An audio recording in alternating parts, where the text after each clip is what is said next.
I didn't wake up that morning planning to start a neighborhood war. It was a holiday.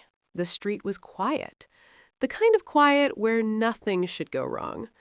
And yet, at 8:03 a.m., someone knocked on my door like they owned the place.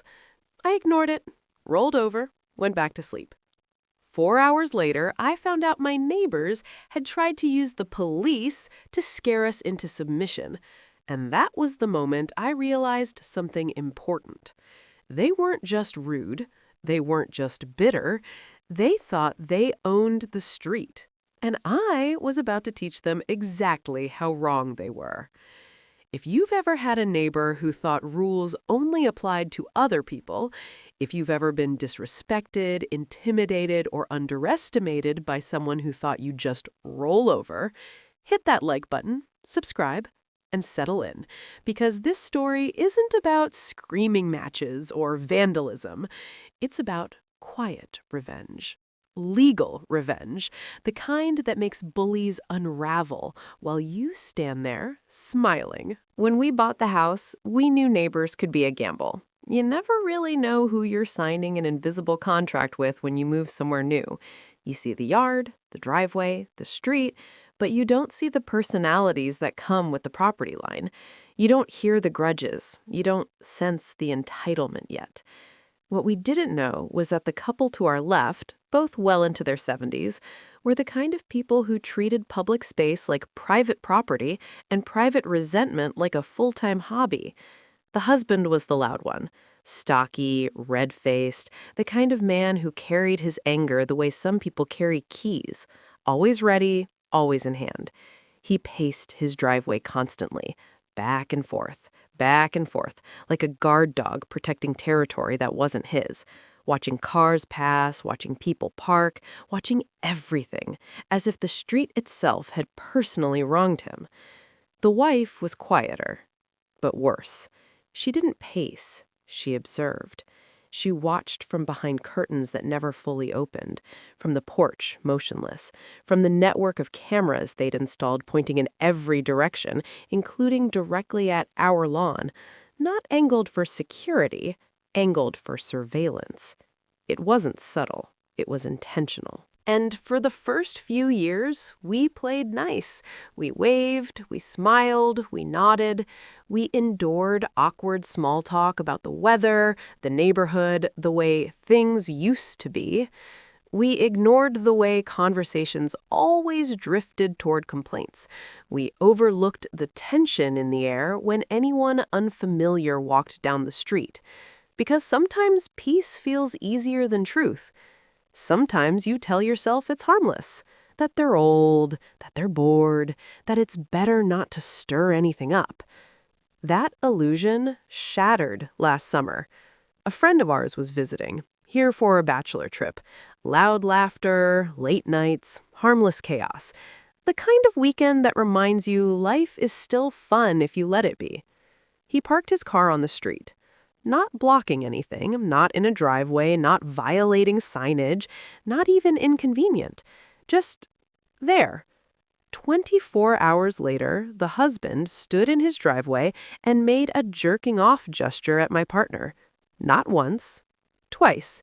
Slow, deliberate, eyes locked. The kind of gesture that isn't just insulting, it's threatening, dehumanizing, designed to humiliate, designed to assert dominance in the most childish, grotesque way possible. My partner froze, didn't respond, didn't escalate, just walked inside, stunned. And here's the part that mattered, the detail that burned itself into my memory. They still had room to park. Their massive truck, their Jeep, plenty of curb space. This wasn't about parking, it was about control. It was about entitlement, about ownership over a street that didn't belong to them, about punishing anyone who didn't silently comply. From that moment on, something in me shifted. I stopped pretending we were neighbors. We were adversaries. Fast forward to MLK Day. A quiet morning, cold, gray. I was off work, still half asleep, wrapped in that soft fog between dreams and reality, when a knock came at 8 a.m. Sharp, insistent, too loud for that hour. I ignored it. Part of me assumed it was a package, or someone confused, or maybe on some subconscious level I already knew exactly who it was and wasn't ready to engage. Later that day, my partner left for therapy, and that's when the husband cornered him. No yelling, no theatrics, just a calm voice, a fake smile, manufactured concern dripping with satisfaction. "Oh yeah," he said casually. "We called the cops on you." Let that sink in. Not might call, not were thinking about calling, had already done it. He claimed an officer was ready to ticket us, that we'd been warned, that consequences were imminent. But how generous. He'd stepped in, intervened, suggested they talk first. My partner, who avoids conflict like it's a contagious disease, just shrugged and walked away. Didn't argue, didn't question it. When he told me later, my stomach dropped, because none of it made sense. I was parked legally, in front of my own house, with more than enough clearance. If a cop wanted to ticket me, they would have. No note, no citation, no warning, no second chance. Which meant only one thing. They were lying. And liars hate being challenged. I went outside. Slowly, deliberately. Every step felt heavy, measured. My heart wasn't racing yet. My hands weren't shaking. That came later. This was the calm before a storm I'd been avoiding for years. I got into my car, started the engine, and moved it 1 foot closer to their Jeep. Perfectly legal, perfectly intentional. 1 foot. I turned the car off, stepped out, and that's when I felt it. That tightness in my chest, that buzzing behind the eyes, the strange clarity that arrives when fear finally gives up and hands the wheel over to resolve. I closed the door, looked directly at their house, threw up a peace sign. Not sarcastic, not aggressive, just calm. Then I leaned my hip casually against the car like I had nowhere else to be. Because I knew something else too. They were watching. They were always watching. Then I did something they never expected. I called the non-emergency police line. No anger, no accusations, just facts. I asked to speak to the officer who'd supposedly come by earlier. And when he came on the line, he laughed. Not mocking, not dismissive. A tired laugh. The kind that comes from dealing with the same nonsense over and over. He told me the truth. There was never going to be a ticket. Never had been. He'd already explained that to the neighbor. And the neighbor had been furious. Apparently, he didn't like being told no. Didn't like being reminded the street wasn't his. Didn't like that the law didn't bend just because he wanted it to.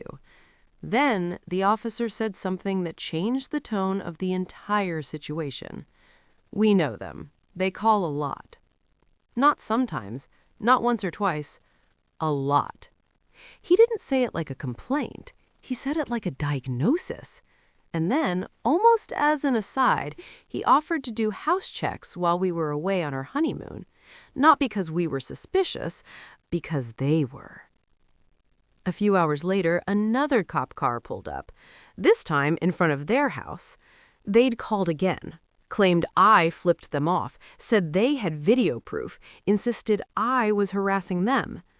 When the officer came to our door, his expression already told me everything. He knew. The footage? Clearly a peace sign. The body language? Relaxed, non-threatening. The intent? Transparent. I invited him inside, sat down, took a breath, and I told him everything.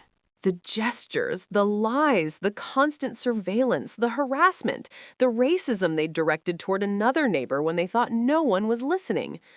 I didn't exaggerate, didn't dramatize. I just laid it all out. And then I said the one thing I knew mattered. I'm done pandering. I'm doing nothing illegal, and I won't stop. The officer nodded. He didn't warn me, didn't lecture me, didn't suggest being the bigger person. He agreed. From that day forward, I parked exactly 1 foot from their Jeep. Every day, same distance, same precision. Perfectly legal, perfectly calm. No gestures, no words, no confrontation. Just consistency. And every time I did, I imagined him standing behind his curtain, watching, seething, calling, complaining. Because the worst revenge isn't loud. It's helplessness. There's a specific kind of person who doesn't panic when things go wrong. They panic when things stop responding to them. Not because they're in danger, not because they're being mistreated, but because the lever they've been pulling suddenly stops moving. That was my neighbor. From the outside, nothing had changed. The street looked the same, the houses stood in their neat little rows, the mornings were quiet in that suburban, artificial way. Birds chirping, sprinklers ticking, the distant hum of someone starting their car for work. But something fundamental had shifted. I was no longer afraid, and he could feel it. Every morning after that day became a silent standoff. I'd step outside with my coffee, keys loose in my hand, the sky still pale with early light. I didn't rush. I didn't linger either. I just existed, calmly, deliberately. And there he'd be, sometimes standing too close to his window, pretending to adjust the blinds, sometimes bent over in his garage, tools untouched, eyes tracking movement instead, sometimes hovering near the mailbox long after the mail had already come and gone. Always watching, waiting, because my car was still there, still parked, still 1 foot from his Jeep. Not closer, not farther, exactly the same distance. Every single time. That distance became more than a measurement. It became a message. It said, I know the rules, I'm following them, and you can't do a damn thing about it. It became ritual. And rituals are terrifying to people who survive on dominance, because rituals don't react, they don't flinch, they don't negotiate. They simply repeat. They had cameras everywhere. Not the subtle kind, not the for safety kind. These were statement cameras. One mounted on their porch, tilted just slightly too far toward our driveway, another bolted to the side of the house, angled low and wide, and one positioned so aggressively it captured our entire front lawn, every step, every movement, like we were suspects in our own home. At first, it bothered me more than I wanted to admit. There's something deeply unsettling about being watched while doing nothing wrong, about knowing your normal, boring, harmless routines are being recorded by someone hoping to find fault. But then something clicked. Every time he checked that footage, he wasn't seeing what he wanted. No vandalism, no confrontation, no dramatic slip-up he could point to and say, there, that's it. Just evidence of calm. Me walking to my car. Me coming home. Me parking in the same legal spot. Me minding my own business. Over and over. Day after day. Footage doesn't lie, but it also doesn't flatter obsession, and nothing makes a bully unravel faster than proof that their target isn't playing the role they've assigned them. He wanted anger, he wanted fear, he wanted something he could twist into justification. Instead, he got silence. And silence is a mirror. The calls didn't stop. If anything, they multiplied. Parking complaints, suspicious behavior, claims that we were antagonizing him just by existing within his field of vision. Each call carried the same underlying demand. Make them move, make them stop, make them obey. And each time, nothing happened. Sometimes a patrol car would roll slowly past the house, barely pausing before continuing down the street. Other times, an officer would knock, already apologizing before we opened the door.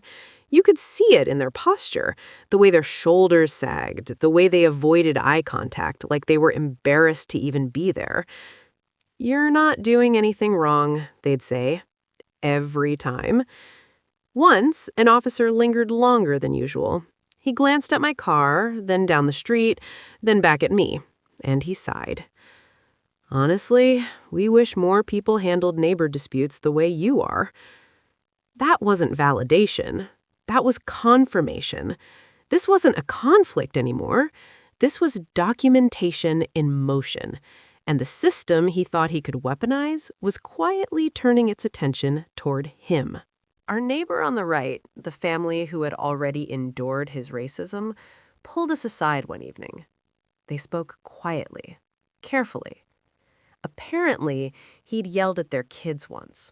Not a direct threat, not something dramatic enough to go viral or make headlines, but enough. Enough to make children cry, enough to make parents furious, enough that police had already spoken to him about it.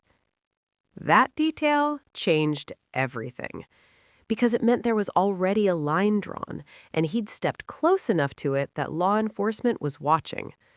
This wasn't about parking anymore. This wasn't about ego. This was about pattern recognition.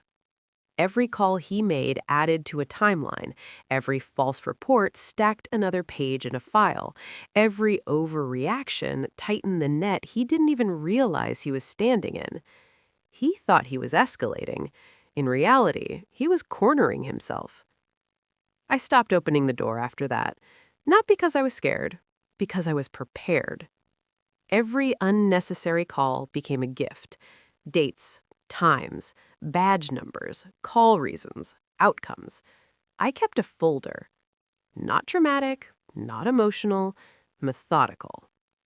There's a strange power in paperwork. It's boring. It's unglamorous. It doesn't satisfy the urge for immediate justice, but it lasts. And when someone abuses systems meant to protect people, those systems don't respond with rage. They respond with records, with patterns, with consequences that arrive quietly and stick around. It happened on the most ordinary afternoon imaginable. No buildup, no warning. I was working from home, laptop open, headphones on, half focused on a meeting. Then I heard it. Not loud enough to make out words, but sharp enough to slice through the noise. Anger has a frequency. You don't need clarity to recognize it. I pulled my headphones off and looked outside. He was in his driveway, alone. Red-faced, veins standing out on his neck, hands cutting through the air like he was arguing with an invisible enemy. His eyes were locked on my car, my completely legal, completely unmoved car. He was gesturing wildly, pacing, muttering, losing a battle against something that wasn't even fighting back. That's when it hit me. This wasn't about me anymore. This was about the collapse of control. I didn't yell. I didn't threaten. I didn't escalate illegally. I didn't even engage. I simply existed outside his influence. And for someone like him, that's unbearable. Because bullies don't actually want chaos. They want obedience. They want reactions they can predict and manipulate. They want to feel like gravity, like everything around them bends, whether it wants to or not. Calm denies them that power. Law strips away their leverage. Patience starves them. Eventually, the calls slowed. Not because he grew empathy, not because he suddenly understood, but because he learned consequences. Officers stopped coming entirely, and when we finally mentioned the words harassment order to one of them, there was no hesitation, no warning, just a nod. Yeah, that would hold. That was enough. No courtroom drama, no confrontation, just the knowledge that the system had shifted its weight and it wasn't leaning his way. The cameras stayed, but the tension drained out of the street. The air felt different. Not peaceful, but neutral. And neutrality, after being targeted, feels like freedom. We're moving in a year or two. New place, new chapter. But here's the part that still makes me smile. Quietly, privately. I never gave him what he wanted. No meltdown, no submission, no apology for existing. Just calm. Just law. Just 1 foot of space. And sometimes that's the most devastating response of all. Revenge doesn't always look like fireworks or public humiliation. Sometimes it's restraint. Sometimes it's knowing your rights and refusing to shrink. Because the most powerful thing you can say to someone who thrives on intimidation is, "I'm not afraid of you," and then proving it, quietly. If this story gave you chills or reminded you of a neighbor, coworker, or bully who thought they could push you around, smash that like button. Tell us in the comments, what's the most satisfying, quiet revenge you've ever witnessed? And don't forget to subscribe to Taking Revenge Hour for more slow burn, psychologically satisfying revenge stories just like this one. Because sometimes the best payback isn't loud. It's inevitable.